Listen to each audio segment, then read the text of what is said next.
Hi maker friends! Today I'm going to show you how to make a Bot toothbrush. Now, let me talk to you about this toothbrush. Once you use it as a maker tool, you don't use it for your teeth or your little brother or sister's teeth or a cat or a dog.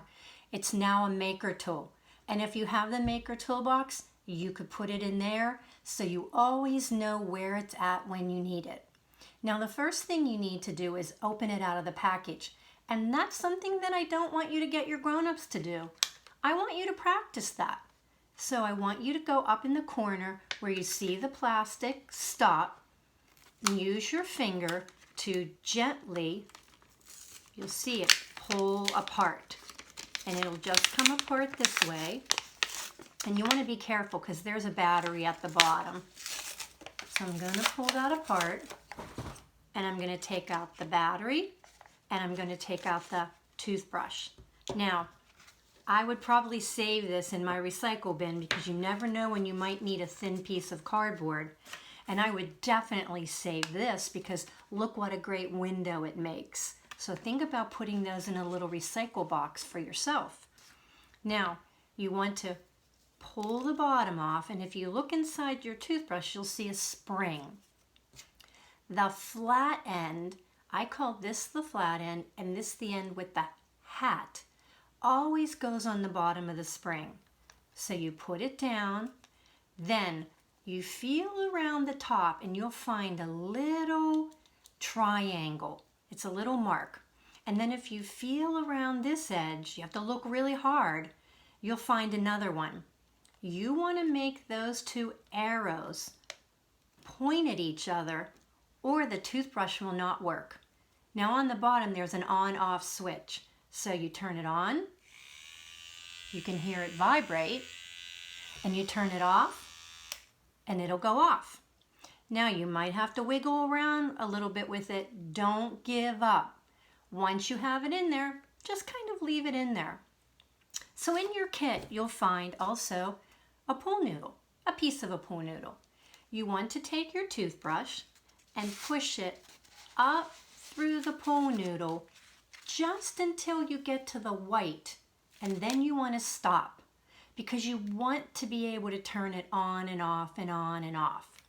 So the next thing you're going to need from your kit are 3 markers. Any colors you want, you pick. So you're going to put those 3 markers beside you. And also, if you bought the toolbox or if you didn't and you just have it at home, you're going to need scissors and duct tape. And remember, we talked about how sticky duct tape is. It's hard. So I'm going to pull a little bit off, and then I'm going to cut it and stick it on the table beside me. And then I'm going to pull it off and cut a piece about the same size and stick it beside me. And I'm going to do that one last time. So I have 3 pieces of duct tape. Now don't get frustrated with duct tape because once it sticks together, you're not going to be able to use it. But I would throw it in my recycle box because it might make a cool picture frame someday. So now what we have to do is called balance. We have to make sure that these markers all balance and they're all equal so that the DrawBot can draw. The easiest way I have found to do it, and you might find a different way, is go to the very end where the marker stops, where the lid stops, and rest it right at the end of the pool noodle.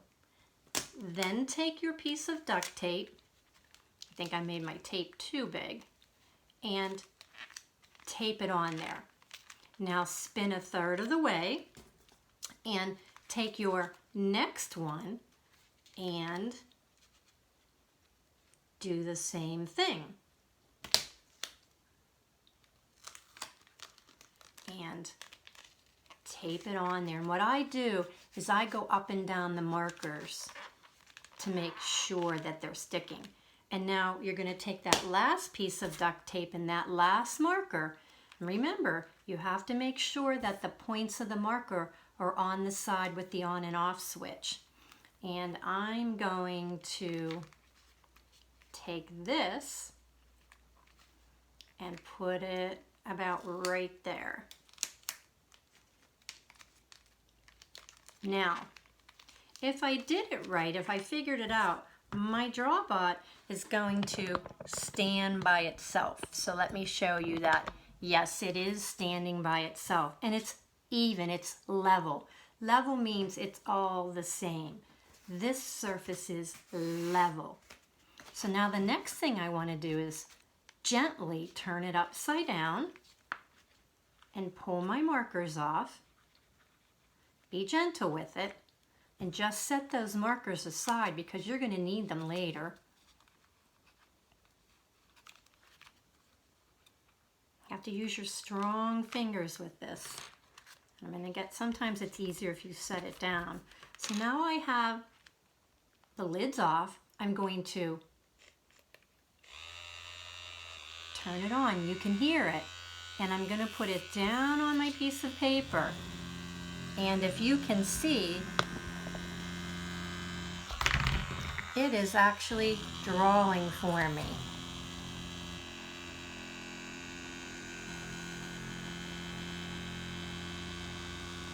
With just markers and duct tape and a little old battery.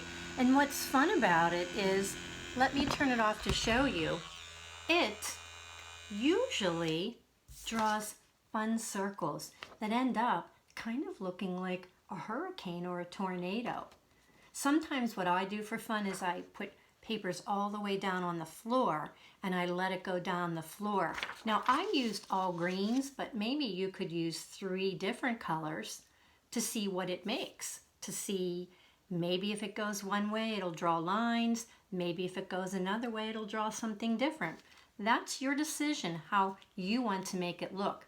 It's most important that the markers are level and that when you're done you turn it off so you don't hear the battery humming, because that means the batteries are going to die. They won't live forever. And you put the lids back on so you have your own very own DrawBot toothbrush. And what makes it draw is there's a little toy motor inside the toothbrush, and the vibration of the toy motor going around makes it move. Isn't that cool that inside that toothbrush is the tiny little toy motor? So give it a go.